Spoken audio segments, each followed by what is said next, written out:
Oluwatoyosi. I'm a scholar. My name is Shiabu Blessing. I'm a scholar. My name is Godliness. My name is Adeyemo. My name is Adeyemo.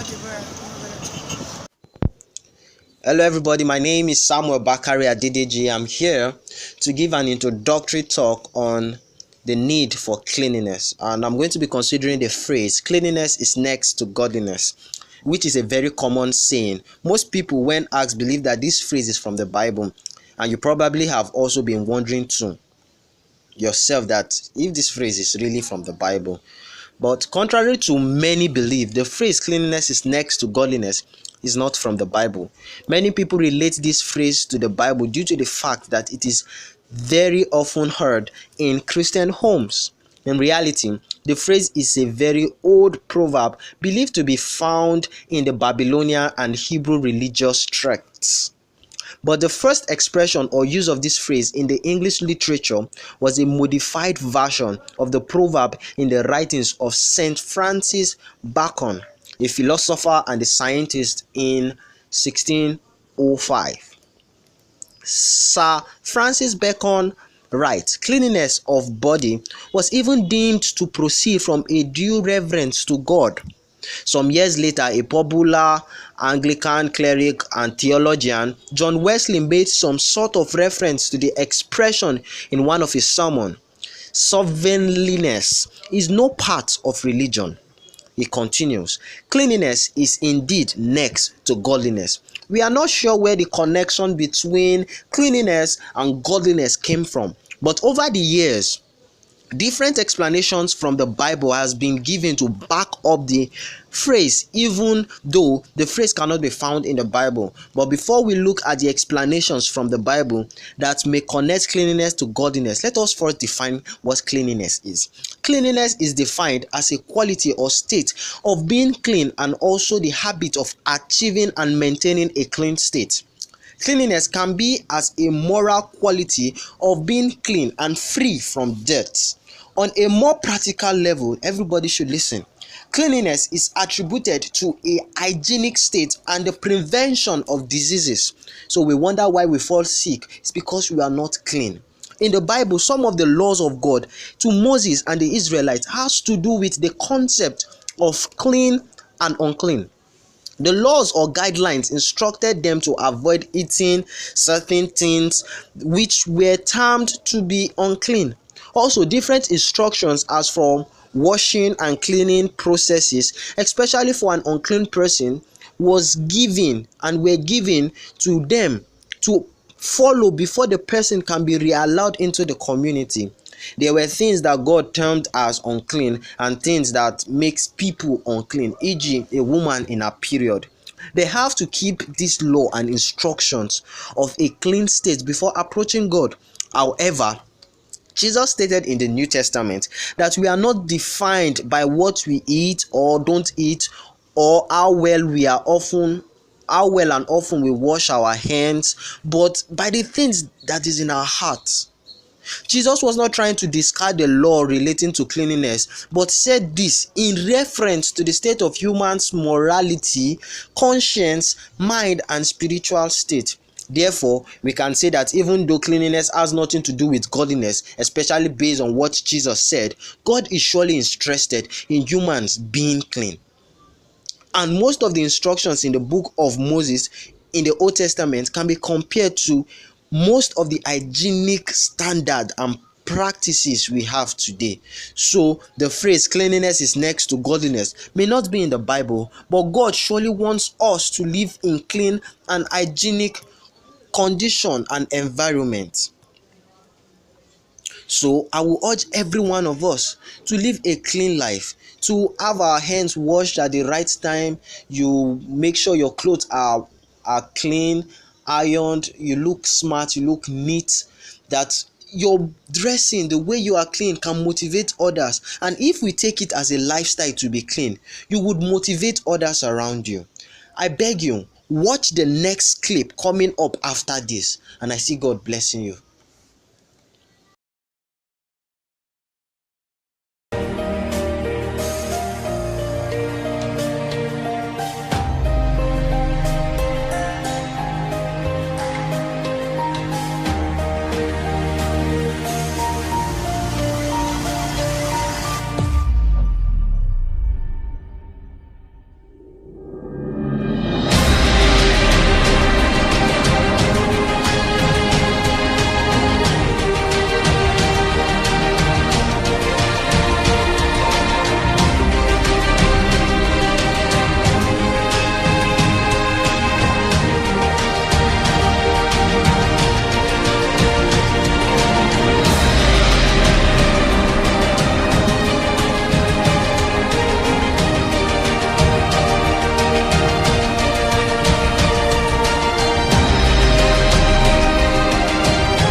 help. It's not hygiene for us. And that is why we brought about this topic, that cleanliness is next to godliness.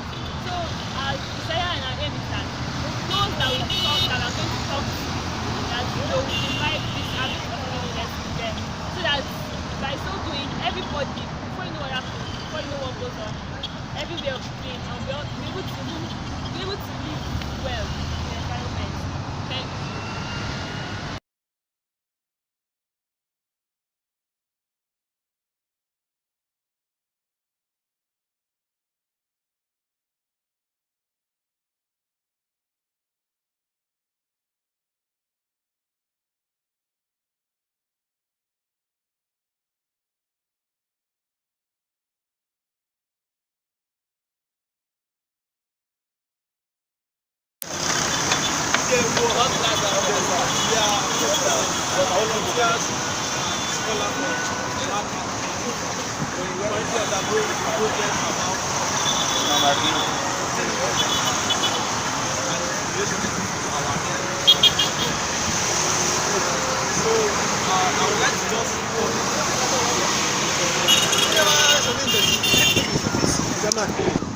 As I was saying, there is a need for us to really know about it.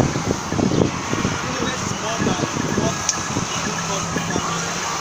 Cleanliness is a lifestyle, what we pursue as a person.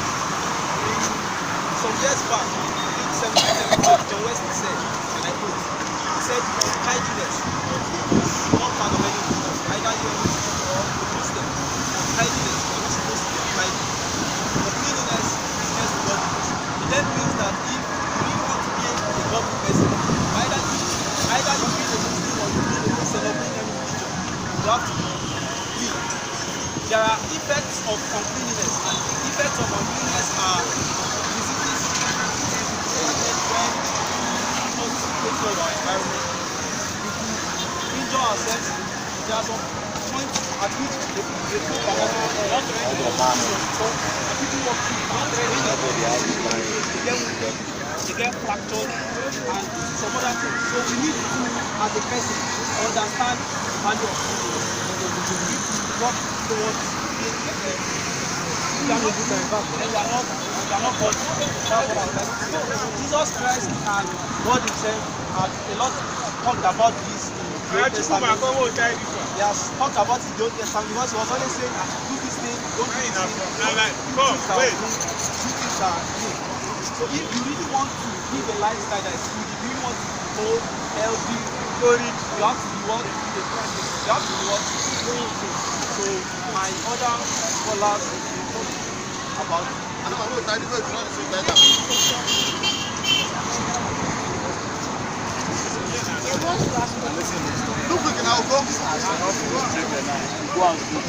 Hey, wait.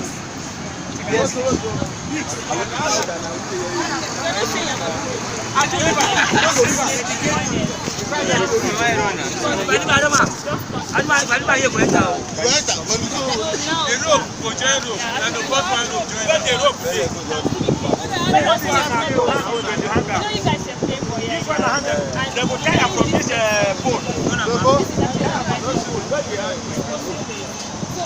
I think she carry one big rope now.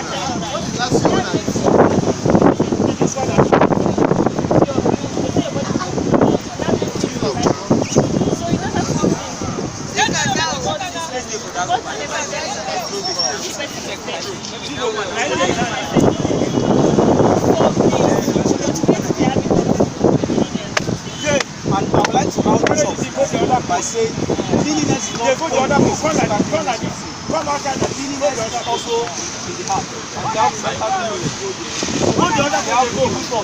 When you are seated here, thought that this one have over this one is different. So you should, when you have a thought of wickedness, just somebody you feel like killing the person, you feel like poisoning the person. That is uncleanness of the heart, uncleanness of the mind.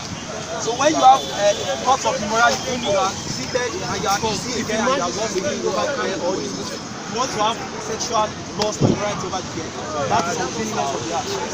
When you smoke or you take alcohol, you take drugs, that is uncleanness. So these are things that will tamper with our purity. These are things that could tamper with us being pure and accepting our faith. So that time, so that Thank you so much. yes. So I don't know if anyone have any question to ask about cleanliness, any kind of question about cleanliness. To answer you.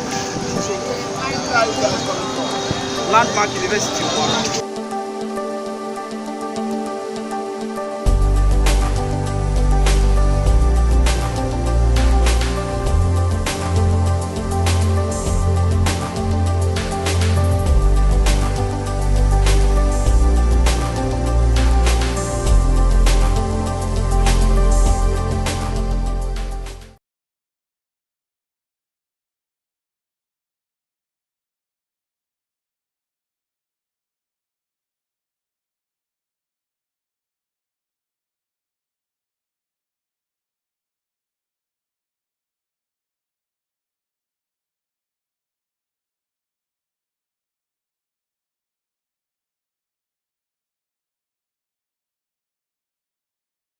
I want to ask a question.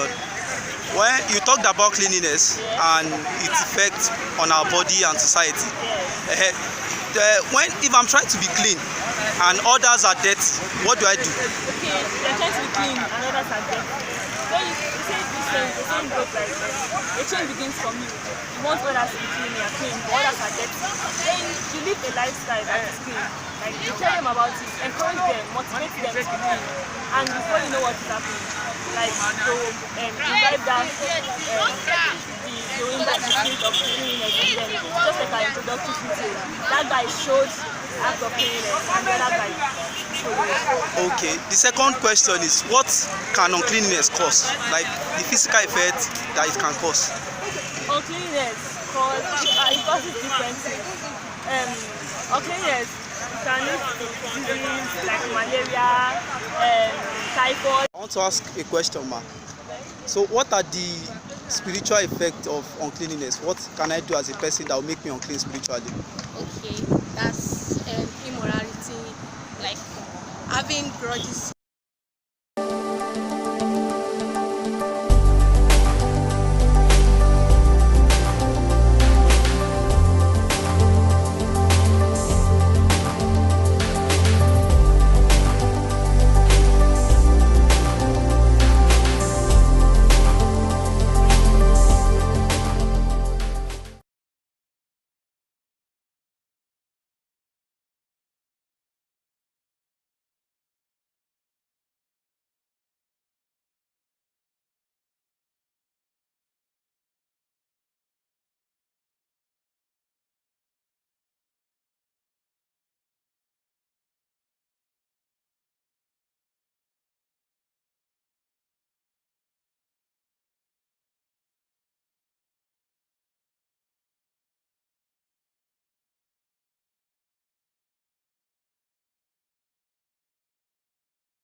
Madam, what have you learned from our awareness program today? Wetin I like today be say make we dey say cleanliness is very good. No be only to clean our environment like the thing, but cleanliness for our heart na that one na im be the most important thing. If you no clean, if you be a sinner, you are a dirty person, so you need to clean your heart. Fornication na dirty thing. Anything we do, whether you dey collect, you sell something now 10 naira, come say na that thing na 20 naira, that one ma you no clean. So we need to do our thing so that God ma go like us. That is wetin I learn today.